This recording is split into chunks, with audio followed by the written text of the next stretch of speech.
60 হিজরির রজব মাস। এই 60 হিজরির রজব মাসের মধ্যে হযরতে আমির মুআবিয়া রাদিয়াল্লাহু তাআলা আনহুর ওফাত হয়ে গেছে। বাবা কার ওফাত? হযরত আমির মুআবিয়া রাদিয়াল্লাহু তাআলা আনহুর ওফাত হয়ে গেছে। হওয়ার সাথে সাথে তখতে নশীন হয়েছেন, অর্থাৎ সিংহাসনের মধ্যে আরোহণ করেছেন ইয়াজিদ ইবনে মুআবিয়া। ইয়াজিদ ইবনে মুআবিয়া ওই সিংহাসনের মধ্যে আরোহণ করার পরে ইয়াজিদ ইবনে মুআবিয়া ওই অবস্থার মধ্যে দেখতে পেলেন তার চেয়ে আরো যোগ্য ওই দুনিয়ার জমিনে যারা ছিলেন তার মধ্যে অন্যতম হলেন হযরতে হুসাইন ইবনে আলী রাদিয়াল্লাহু তাআলা আনহুমা, হযরতে আব্দুল্লাহ ইবনে জুবাইর রাদিয়াল্লাহু তাআলা আনহুমা, হযরতে আব্দুল্লাহ ইবনে উমর রাদিয়াল্লাহু তাআলা আনহুমা। এই দুনিয়ার জমিনে ইয়াজিদ থেকে আরো তিনজন যোগ্য মানুষ ছিল, আরো তিনজন যোগ্য ব্যক্তি ছিল। হযরতে হুসাইন ইবনে আলী রাদিয়াল্লাহু তাআলা আনহু মসজিদে নববীর মধ্যে বসে বসে ইবাদত বন্দেগী করতেছেন। আরো একটু বড় করে বলুন না সুবহানাল্লাহ। ওই অবস্থার মধ্যে মদিনা শরীফের গভর্নর ছিল ওয়ালিদ ইবনে উকবা। সুবহানাল্লাহ বলেন না। ওয়ালিদ ইবনে উকবা মদিনা শরীফের গভর্নর ছিল।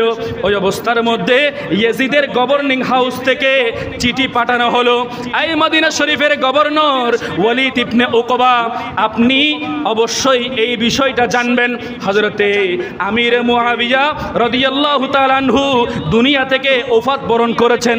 সুবহানাল্লাহ। ওফাত বরণ করার পরে এখন বর্তমানে সিংহাসনের মধ্যে ইয়াজিদ ইবনে মুআবিয়া আছে, ইয়াজিদ ইবনে মুআবিয়া আছে।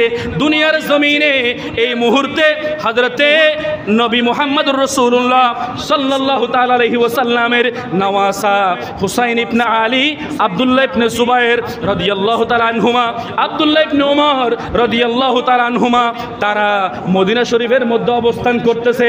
এই মদিনা শরীফের গভর্নর ওয়ালিদ ইবনে উকবা, আপনি দেরি করিয়েন না, আপনাকে যেই চিঠি পাঠানো হচ্ছে এই চিঠি অনুসারে আপনি ওই তিনজন ব্যক্তির কাছ থেকে ইয়াজিদ ইবনে মুআবিয়ার পক্ষে বায়াত গ্রহণ করবেন, বায়াত নেবেন। এই বিষয়টা ওয়ালিদ ইবনে উকবা শুনেছেন। ওয়ালিদ ইবনে উকবা কিন্তু আওলাদ রাসূলের প্রেমিক ছিল। সুবহানাল্লাহ বলেন না। এই কারবালার ইতিহাস আমি যতটুকু পড়েছি এবং যতটুকু দেখতেছি, এইখানে একজন মুসলমান আর একজন মুনাফিক, মুসলমান এবং মুনাফিকের মধ্যে এই কারবালার ঘটনাটা কিন্তু কি হয়েছে? সংগঠিত হয়েছে। কোনো হিন্দুর সাথে নয়, বৌদ্ধর সাথে নয়, খ্রিস্টানের সাথে নয়। এইখানে যেই ঘটনাটা সংগঠিত হয়েছে এটা হলো নামদারি মুসলমান, নামদারি মুনাফিক। এই মুসলমান যারা সেজেছে তাদের সাথেই যারা হক মুসলমান আছে তাদের সাথেই কিন্তু এই কারবালার ঘটনা ঘটেছে। তাহলে বাবারা, বন্ধুরা, ওয়ালিদ ইবনে উকবা উনি গভর্নিং হাউসের মধ্যে আছে, মদিনা শরীফের গভর্নিং হাউসের মধ্যে যখন উনি ছিল, থাকার পরে উনি যখন এই চিঠিটা পেলেন, চিঠি পাওয়ার পরে হযরত হুসাইন ইবনে আলী রাদিয়াল্লাহু তাআলা আনহুমা, আব্দুল্লাহ ইবনে জুবাইর রাদিয়াল্লাহু তাআলা আনহুমা, আব্দুল্লাহ ইবনে ওমর রাদিয়াল্লাহু তাআলা আনহুমা, তারা তিনজনকে খুঁজতে লাগলেন। খুঁজতে খুঁজতে বার্তা বাহক পাঠালেন, অর্থাৎ মেসেঞ্জার পাঠালেন, দূত পাঠালেন। পাঠানোর পরে ওয়ালিদ ইবনে উকবা ইয়াজিদের যে চিঠিটা আছে ওই চিঠিটা পাওয়ার পরে ওই হুসাইন ইবনে আলী রাদিয়াল্লাহু তাআলা আনহুমা সহ তারা তিনজনকে যখন খুঁজতেছে, খুঁজতে খুঁজতে আর দেরি করে নাই, যখন বেশি পরিমাণে খুঁজতেছে তারা তিনজনকে এমন একটা জায়গার মধ্যে গিয়ে পেয়েছে যেই জায়গার নাম হলো মসজিদে নববী। ওই মসজিদে নববীর মধ্যে গিয়ে তারা তিনজন ইবাদত বন্দেগী করতেছে।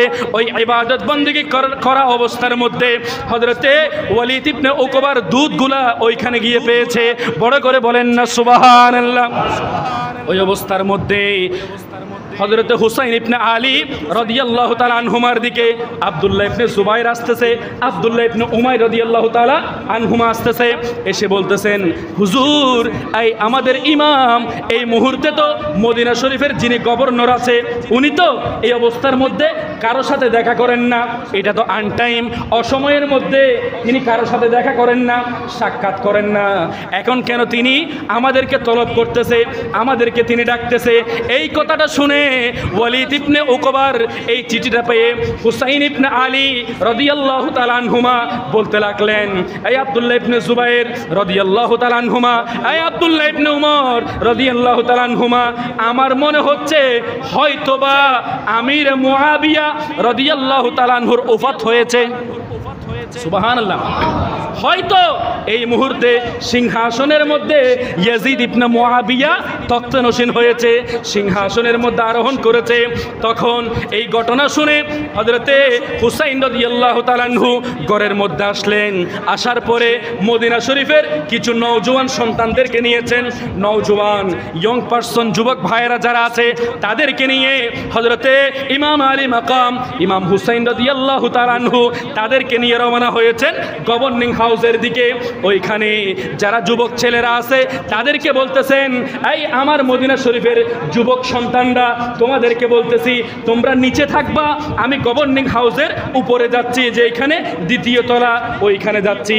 আমার আওয়াজ যখন তোমরা শুনতে পাবে তখন তোমরা নিচের থেকে উপরে যাবে, নতুবা তোমরা নিচের থেকে উপরে যাইও না।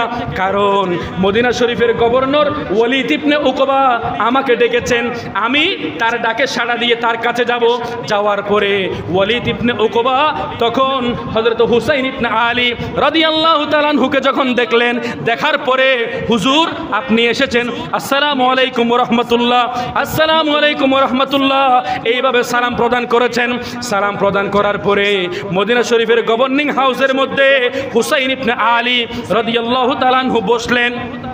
বসার পরে মদিনা শরীফের গভর্নর ওয়ালিদ ইবনে উকবা বলতে লাগলেন, হুজুর এই মুহূর্তে ইয়াজিদের পক্ষ থেকে চিঠি এসেছে।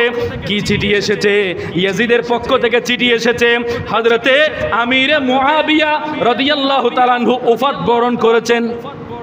সুবহানাল্লাহ।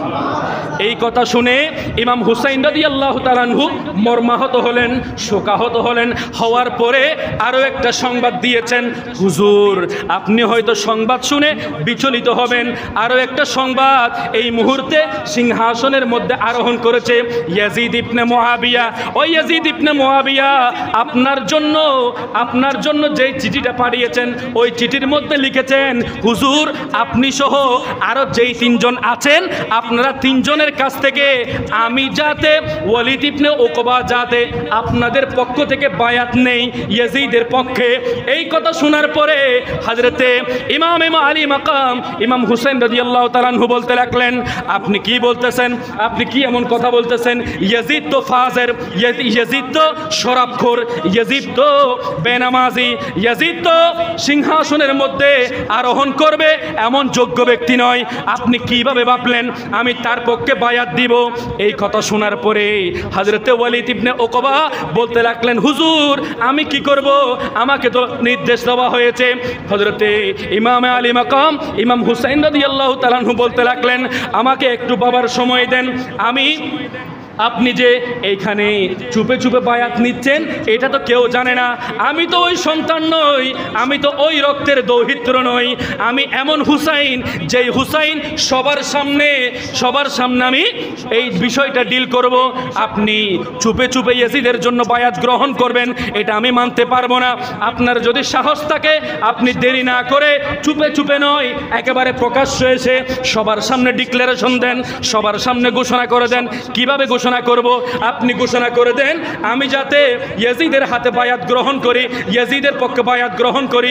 তখন হয়তো ভেবে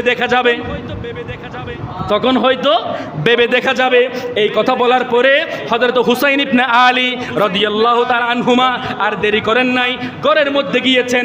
ঘরের মধ্যে যাওয়ার পরে হুসাইন ইবনে আলী রাদিয়াল্লাহু তাআলা আনহু যখন ঘরের মধ্যে গিয়ে চিন্তা করতে লাগলেন, চিন্তা করতে করতে ওই অবস্থার মধ্যে হযরতে ইমাম আলী মাকাম হুসাইন রাদিয়াল্লাহু তাআলা আনহু ভাবতে লাগলেন, হয়তো এই মদিনা শরীফ আমার জন্য নিরাপদ হবে না, আমার মক্কায় মুআজ্জামায় চলে যেতে হবে।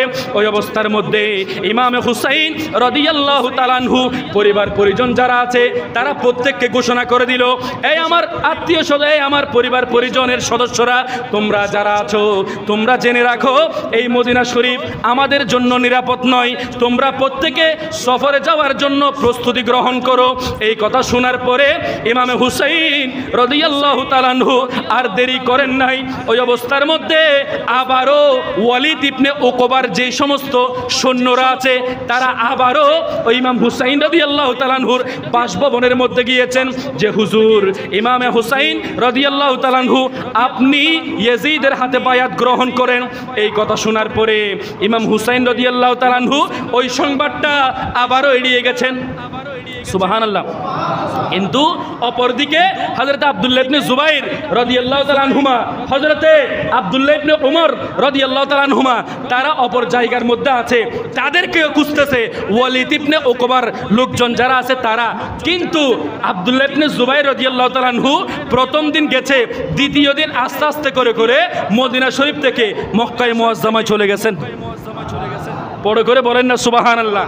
তাহলে বাবারা বন্ধুরা, এইখানে হযরতে ইমাম আলী মাকাম ইমাম হুসাইন রাদিয়াল্লাহু তাআলা আনহুর আরেকজন ভাই, ওনার নাম হচ্ছে মুহাম্মদ ইবনে হানাফিয়া।